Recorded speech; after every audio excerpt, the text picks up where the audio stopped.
FFWS tournament যে কতটা কঠিন হবে নকআউট স্টেজটা সেটা তোমরা আসলে বুঝতে পারতেছ না এখনও পর্যন্ত। যারা টুর্নামেন্টের একটু হলেও অভিজ্ঞতা আছে তারা আসলে অনুমান করেই ফেলেছে কতটা কঠিন হবে। তার কারণে জায়গায় কিন্তু বাংলাদেশের ভালো ভালো স্কোয়াড থাকবে, যে জায়গায় ভিভাস থাকবে, ভিভাসদের স্কোয়াড থাকবে।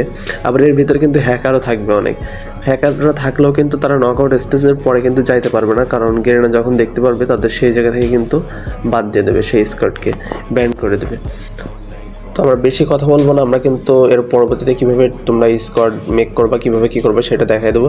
এখন চলো কীভাবে গেরিনা এটাতে কত প্রাইজ মানে রাখছে, কীভাবে কী করতেছে, নকআউট স্টেজটা কীভাবে শেষ হবে সেটা আমরা একটু এক নজরে দেখে নিই।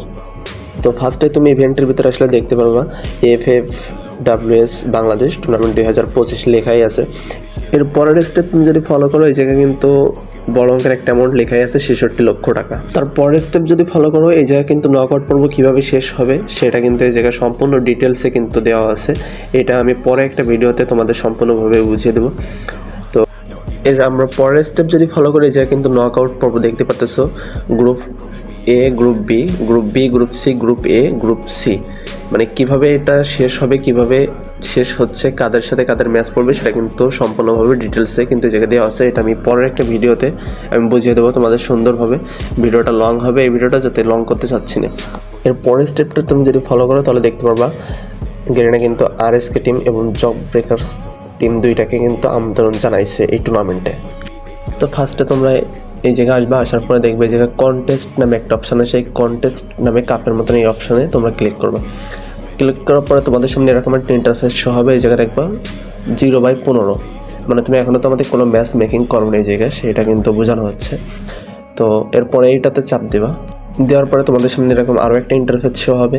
তো এই জায়গায় দেখতেই পাচ্তেছো ফ্রাইডে আর স্টারডে, মানে শুক্রবার আর শনিবার ম্যাচ শুরু হবে 22-23 তারিখ। এর পরবর্তীতে তোমরা দেখবে 0/15 আছে, এই 0/15 এই জায়গায় তোমরা একটা চাপ দেবা, ক্লিক করবা। ক্লিক করার পরে তোমাদের সামনে এরকম একটা ইন্টারফেস শো হবে। এই জায়গায় রুলসগুলো কিন্তু তুমি দেখতে পারবা। ফার্স্টে আছে তুমি বেটাল রয়্যালে এই ম্যাচগুলো হবে। এর পরবর্তীতে আছে তুমি স্কোয়াডে 4 থেকে 5 জন প্লেয়ার থাকা লাগবে, একজন অবশ্যই ব্যাকআপ প্লেয়ার থাকা লাগবে। এর পরবর্তী যে রুলস আছে, তুমি অবশ্যই 4-5টা ম্যাচ খেলার পরে সেই স্কোয়াডটা কিন্তু ভাঙতে পারবে না। তুমি যে একটা ম্যাচ খেলে ফেলেছো তুমি স্কোয়াডটা চেঞ্জ করবে, এরকম কিন্তু পারবে না। এটা কিন্তু আগে যাইতো, কিন্তু এখন এটা যাবে না। এর পরবর্তীতে তুমি যদি স্কোয়াড নামের এই অপশানটিতে চাপ দাও, তারপরে দেখতে পারবে যে আমাদের একটা স্কোয়াড মেক করা আছে, যার কারণে কিন্তু এটা আমি দেখাতে পারতেছি না। এই জায়গায় কিন্তু আমাদের স্কোয়াডে 4 জন প্লেয়ার আছে আর একজন প্লেয়ার ব্যাকআপ প্লেয়ার লাগবে। প্রতিটা স্কোয়াডে 5 জন করে প্লেয়ার লাগবে, একজন ব্যাকআপ থাকা লাগবেই প্রতিটা স্কোয়াডে, মাস্ট বি। এর পরবর্তীতে তুমি যদি লক্ষ্য করো, এই জায়গায় কিন্তু ইনভাইটের একটা অপশান আছে নিচেই। এই জায়গায় যদি আমি একটা ক্লিক করি, দেখতে পাচ্তেছো আমি কিন্তু এই জায়গাতে ইনভাইট করতে পারবো যে কাউকে। যদি কাউরে আমি এই জায়গা না খুঁজে পাই তাহলে তার ইউআইডিটা এনে এই জায়গায় সার্চ দিয়ে আমি তাকে ইনভাইট করব।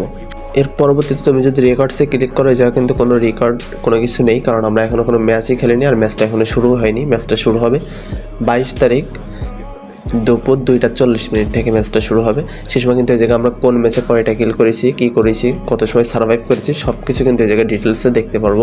লিডার বোর্ডে কেডা আগে আছে কেডা পরে আছে সব কিছুই দেখতে পারবো। তো ভিডিওটা কেমন লাগলো সবাই কমেন্ট বক্সে জানাই যাবা।